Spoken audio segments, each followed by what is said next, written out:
హైదరాబాద్ లో L&T ప్రతినిధులపై criminal case నమోదైంది. RBI quarter Yousufguda మధ్య మెట్రో పిల్లర్ల కోసం తవ్విన గుంతల్ని పూడ్చకుండా ఎల్ఎన్టీ కంపెనీ వదిలేసింది. దీనిపై జీహెచ్ఎంసీ అధికారులు జూబ్లీహిల్స్ పోలీసులకు ఫిర్యాదు చేయడంతో కేసు నమోదు చేశారు. మరోవైపు బోర్బండలో జియో కంపెనీ కూడా తవ్విన గుంతల్ని అలాగే వదిలేసింది. జియో కంపెనీ సిబ్బందిపై ఎస్ఆర్ నగర్ పోలీస్ స్టేషన్లో కేసు నమోదైంది. ఇదే అంశానికి సంబంధించి పూర్తి డీటెయిల్స్ మా రిపోర్టర్ ప్రవీణ్ అందిస్తారు. ప్రవీణ్, చెప్పండి, వివిధ రకాల కేసుల్లో ఈ గుంతలు తవ్వడం అన్న విషయంలో కేసులు నమోదయ్యాయి. పూర్తి వివరాలు ఏంటి కేసులకు సంబంధించి?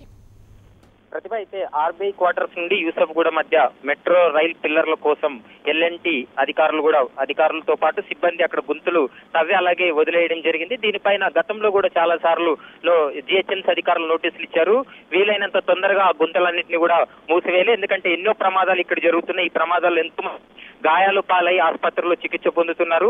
వీటిపై ప్రత్యేక కథనాలు మీడియాలో వస్తున్నాయి కాబట్టి వెంటనే ఈ గుంతలన్నింటినీ మూసివేయాలంటూ కూడా జూన్ 1వ తారీఖు కంటే ముందే వాళ్ళకు నోటీసులు ఇవ్వడం జరిగింది. అయినప్పటికీ ఎటువంటి విధంగా చర్యలు తీసుకోకపోవడంతోనే జూబ్లీహిల్స్ పోలీస్ స్టేషన్ లో అధికారులు కంప్లైంట్ చేయడం జరిగింది. వారిపైన 2 సెక్షన్ల కింద కేసు నమోదు చేసి ప్రస్తుతం పోలీసులు కూడా దర్యాప్తు చేస్తున్నారని చెప్పుకోవచ్చు. మరోవైపు బోరబండ సైట్ 2లో జియో సిబ్బంది కూడా అక్కడ గుంతలు తవ్వారు. ఏదైతే కేబుల్ ఇవ్వడం కోసం కూడా గుంతలు తవ్వినట్లు కూడా మనకు ప్రాథమికంగా సమాచారం అందుతుంది.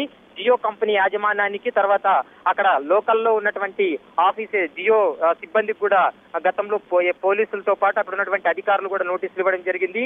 అయితే వారు కూడా చూసి చూడుకున్నట్లు వ్యవహరించారు. ఎటువంటి విధంగా ఆ గుంతలను రోడ్లపై తవ్వినటువంటి గుంతలను పూడ్చుకుపోవడంతో ఈ రోజు మరొకసారి ఎస్ఆర్ నగర్ పోలీస్ స్టేషన్ లో ఫిర్యాదు చేయడం జరిగింది. జియో కంపెనీ యాజమాన్యంపై కూడా రెండు సెక్షన్ల కింద కేసు నమోదు చేశారు. ప్రస్తుతం ఈ 2 కేసులు కూడా ఎస్ఆర్ నగర్ పోలీసు చేసి జూబ్లీహిల్స్ పోలీసులు కూడా దర్యాప్తును కూడా ముమ్మరం చేశారని చెప్పుకోవచ్చు. అయితే రేపు దీనిపై స్పష్టత వచ్చే అవకాశం కనపడుతుంది. ఎందుకంటే ఈ గుంతలు 24 గంటల లోపల తవ్వకపోతే ఖచ్చితంగా కఠిన చర్యలు తీసుకుంటామంటూ కూడా ఇప్పటికే పోలీసులు హెచ్చరిస్తున్నారు.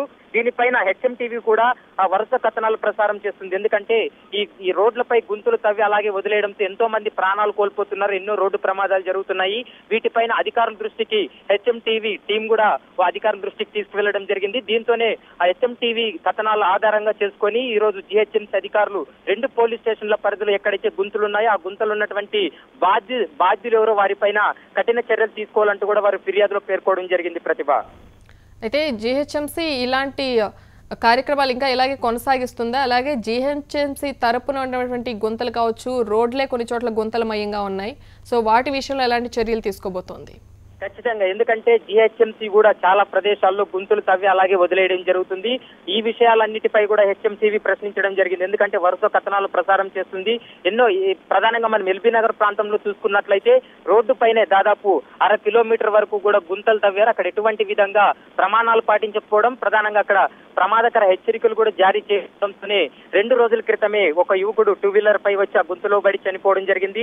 మరో 2 వ్యక్తులు కూడా తీవ్ర గాయాలు పాలై వారు ప్రస్తుతం ప్రాణాపాయ స్థితిలో కూడా ఆసుపత్రిలో చికిత్స పొందుతున్నారు. వీటన్నిటిపైన హెచ్ఎంటీవీ దృష్టి పెట్టి కథనాలు ప్రసారం చేస్తుంది. వీటి ఆధారంగా కూడా పోలీసులు దర్యాప్తు చేస్తున్నారని చెప్పుకోవచ్చు.